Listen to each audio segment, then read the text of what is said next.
और आप देख रहे हैं देश हित। मैं हूं आपके साथ में मानसा मलिक। आज हम बात करेंगे रूस और यूक्रेन विवाद में भारत के रुख की। एक तरफ यूक्रेन बॉर्डर पर दो देशों की सेनाएं अपनी अपनी ताकत दिखा रही हैं और दूसरी तरफ अमेरिका संयुक्त राष्ट्र सुरक्षा परिषद में भी ये मुद्दा लेकर पहुंच गया। यूक्रेन की ताजा स्थिति पर चर्चा के लिए यूएनएससी में वोटिंग करवाने पड़ी और इस धर्म संकट की स्थिति में भारत ने अपने पुराने और भरोसेमंद दोस्त रूस को निराश नहीं किया।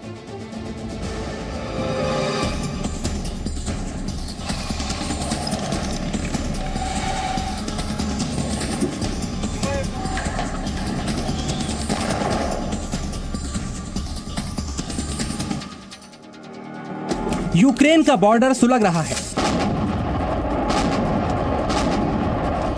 रूस के लाखों सैनिक घातक आर्टिलरी के साथ यूक्रेन बॉर्डर पर मौजूद हैं,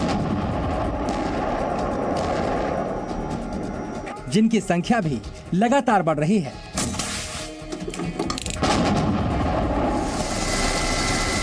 समंदर हो या आसमान, रूस का युद्धाभ्यास जारी है। ये ताजा तस्वीरें रूस के पड़ोसी और सहयोगी देश बेलारूस की हैं, जहां पर रूस और बेलारूस के सैनिक संयुक्त अभ्यास कर रहे हैं।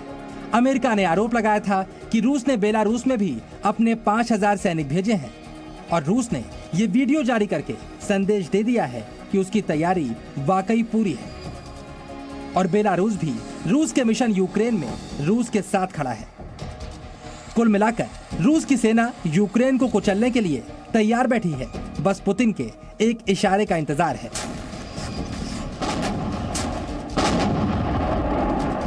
और अब अमेरिका के साथ साथ नाटो देश भी समझ चुके हैं पुतिन को ताकत दिखाकर डराना मुश्किल है। ऐसे में अब यूक्रेन की लड़ाई यूएनएससी तक जा पहुंची है। अमेरिका ने यूक्रेन पर संयुक्त राष्ट्र सुरक्षा परिषद की बैठक बुलाई।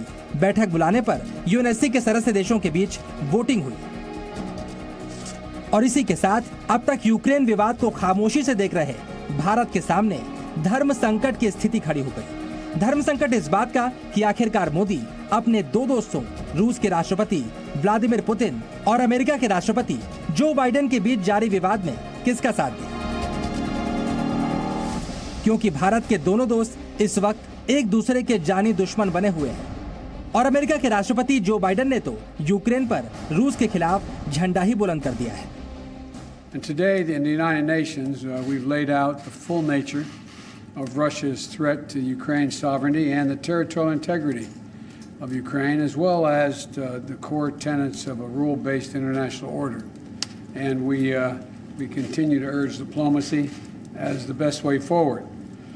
But with Russia's continuing its buildup of its forces around Ukraine, we are ready no matter what happens. संयुक्त राष्ट्र सुरक्षा परिषद में भारत की कूटनीति की परीक्षा, क्योंकि भारत फिलहाल सुरक्षा परिषद के 15 सदस्यों में अस्थायी सदस्य के रूप में शामिल है और इन्हीं 15 सदस्य देशों को वोटिंग के जरिए तय करना था कि यूएन में यूक्रेन पर बैठक आगे चलनी है या नहीं। 10 votes in favor, 2 votes against, 3 abstentions. Bharat के सामने 3 विकल्प थे।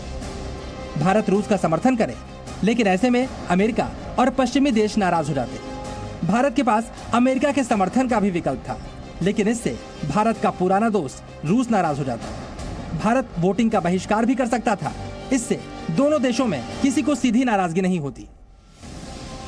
फिलहाल भारत ने बीच का रास्ता चुनते हुए मतदान से दूर रहना ही उचित समझा। इस तरह फिलहाल भारत इस धर्म संकट से बाहर निकल गया और इसी के साथ भारत ने दुनिया को यह भी बता दिया कि अगर वो अमेरिका के खिलाफ नहीं जाएगा तो अपने पुराने साथी रूस का साथ भी नहीं छोड़ेगा। भारत की अनुपस्थिति रहने की यह वजह नहीं थी कि भारत रूस के साथ दोस्ती निभा रहा था। भारत की अनुपस्थिति रहने की यह वजह थी कि भारत नहीं चाहता था कि दो ब्लॉक्स के झगड़े में भारत किसी तरह से कूदे और अपनी किसी तरह की उपस्थिति दर्ज कराए। इससे गलत संदेश जाता। यूएनएससी की बैठक को आगे बढ़ाने के लिए परिषद को केवल 9 वोटों की जरूरत थी। इस तरह भारत ने एक तरह से रूस की मदद ही की, लेकिन यूएन में यूक्रेन की सीमा पर स्थिति को लेकर जारी बैठक आगे बढ़ती रही। क्योंकि अमेरिका समेत परिषद के 10 सदस्यों ने बैठक के पक्ष में मतदान किया। बैठक के विरोध में रूस और चीन ने वोटिंग की, वहीं भारत, गैबॉन और केन्या ने मतदान का बहिष्कार किया। यानी भारत की वोटिंग से भी नतीजे पर कोई फर्क नहीं पड़ता। बैठक के बाद रूस ने मदद करने और बैठक से गैर हाजिर रहने वाले देशों का शुक्रिया भी अदा किया। चलिए अब आप ये भी समझिए, आखिरकार यूक्रेन में बढ़ रहे तनाव के बीच भारत क्यों इस मुद्दे पर अमेरिका और रूस किसी भी पक्ष का खुलकर साथ नहीं दे सकता। इसकी वजह है रूस और अमेरिका दोनों का भारत का बड़ा रणनीतिक साझेदार होना। अमेरिका चीन के खिलाफ भारत की जरूरत है और रूस से भारत की दोस्ती बहुत पुरानी और काफी विश्वसनीय है। एक और जहां रूस और चीन ही साथ में हैं, उनके साथ और भी ज़्यादा कोई बड़े देश नहीं हैं। वहीं दूसरी ओर नाटो में भी जर्मनी और फ्रांस अमेरिका के हर कदम को आंखें बंद करके नहीं मानते और वो तैयार रहते हैं कि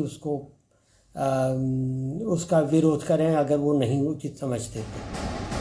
फिलहाल भारत का यह धर्म संकट टल गया है, लेकिन दोनों खेमों के बीच युद्ध जैसी स्थिति में भारत को फिर से इस धर्म संकट का सामना करना पड़ सकता है। Bureau report, ji media. Presenting B News app available on Google Play and App Store. Download it now.